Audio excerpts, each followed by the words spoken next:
Sa videong ito ay tuturuan ko kayo gumawa ng inyong sariling YouTube channel, katulad ng mga sikat na YouTuber sa ating bansa. Lingid sa inyong kaalaman na pwede kayong kumita sa YouTube katulad nila, dahil sila nga ay kumikita ng halos $1,000,000 sa loob lamang ng isang buwan. Tara na at atin nang simulan.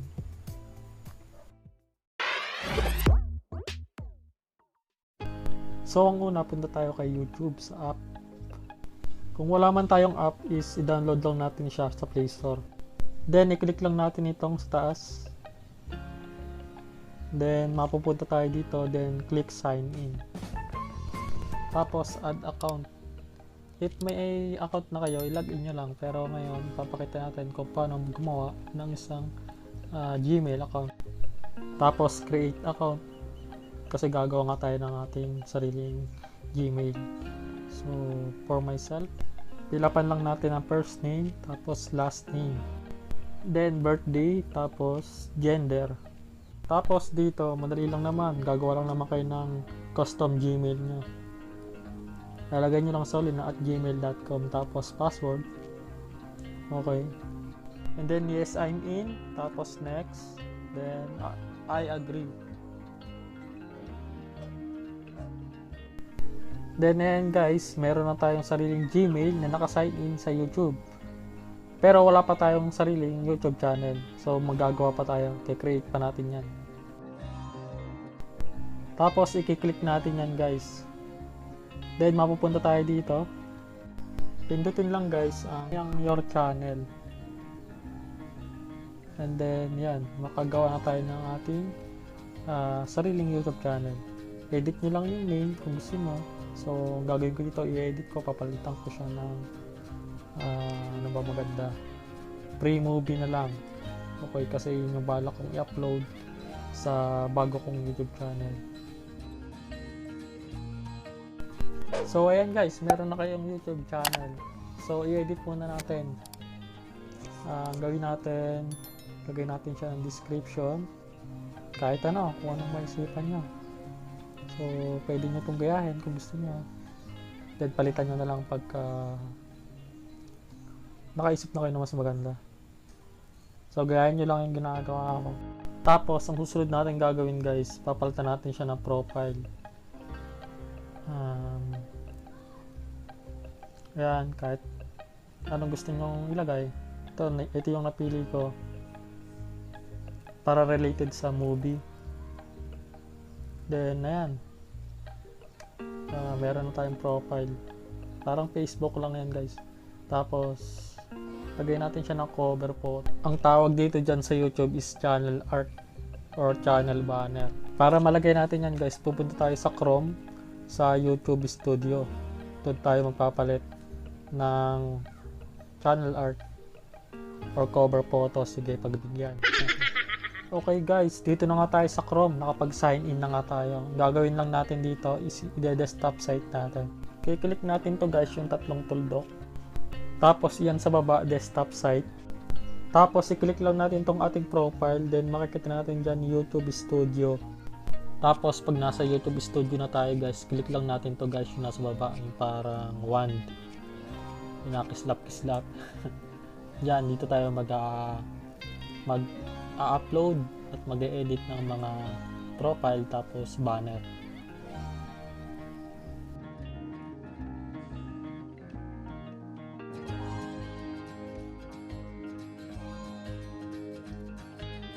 So ayun nga guys, nakapag-upload na tayo, then ipa-publish lang natin para ma-save yung ginawa natin.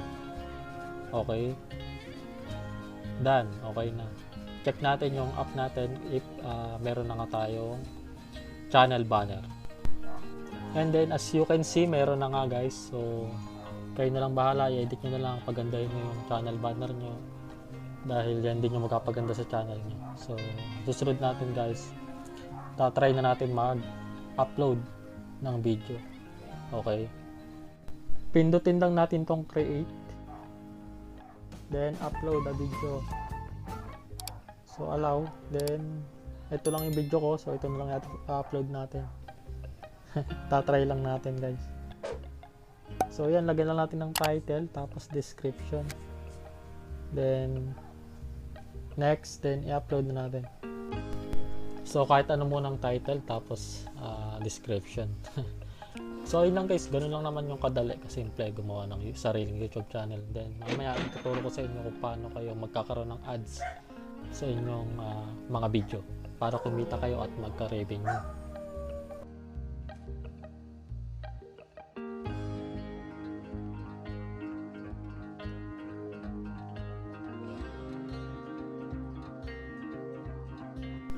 Then ayan guys, tapos na tayo mag-upload. So tingnan natin guys kung anong nangyari, kung magpe-play ba. And as you can see guys, yun, nagpe-play naman yung ating video. So meron tayong first video. Sarap. Instant YouTuber ka na guys. And then ang next natin guys is paano nga ba tayo magkagawa ng thumbnail or maglalagay nito. Yan, yung nakita nyo na bago natin i-play yung mga video is merong may mga picture. Napakahalaga niyan guys kasi yan yung magsisilbing parang pang-akit sa mga viewers para panoodin yung ating content. Okay? Magda-download tayo guys ng YouTube Studio app. Sa Play Store guys, hanapin natin tapos i-install natin. After nga natin siya ma-install guys, i-open lang natin. Then magda-direct na yan sa YouTube Studio yung ating account kasi yung YouTube Studio is extension yan ng YouTube. So isa lang yung data dyan kay YouTube tsaka kay Studio. So dito natin makikita yung dashboard, analytics, tapos video. Dito tayo mag-e-edit ng mga information na gusto natin i-edit. Madali lang naman ito guys gamitin. So yung thumbnail nga dito natin gagawin ng pagpapalit para naman mas maganda yung dating ng ating video. So halimbawa palitan natin siya. Click nga lang natin ito guys yung parang lapis. Kasi i-click ulit natin to kung gusto natin palitan yung thumbnail. Then ang next nyan is guys, ito yung lalabas dyan. So meron dyang tatlong pamimilian na which is si YouTube yung nagbibigay ng thumbnail ayon doon sa video nyo. Pero meron dyang custom thumbnail na kayo mismo yung mag-upload ng gusto nyong thumbnail. Okay? So i-try natin, pindutin natin tong custom thumbnail. Then mag-upload tayo ng magandang thumbnail para mas maganda naman yung impact ng ating video sa viewers. Kaso guys, may lumbas na ganito. To add custom thumbnails, kailangan daw muna natin ma-verify yung ating YouTube channel. So mabilis lang yan guys. Kiklik lang natin yung learn more kasi nga bagong gawa yung channel natin. So kailangan natin talagang i-verify muna. Then guys, dito tayo mapupunta. Tapos account is verified. Yan, kailangan natin yan i-click. Yan tayo magbe-verify. Then lalagay lang natin yung ating phone number tapos set natin to sa text me the verification code. Okay. So gawin natin yun.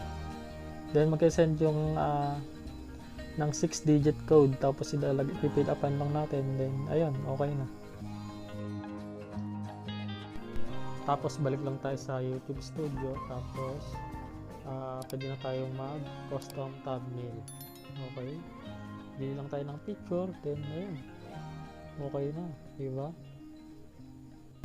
Tapos guys, sasagutin ko na yung tanong nyo kung paano ba tayo magkakaroon ng ads sa ating mga video para tayo kumita na kay YouTube. So, kailangan nga natin guys pumunta sa YouTube Studio sa Chrome naman.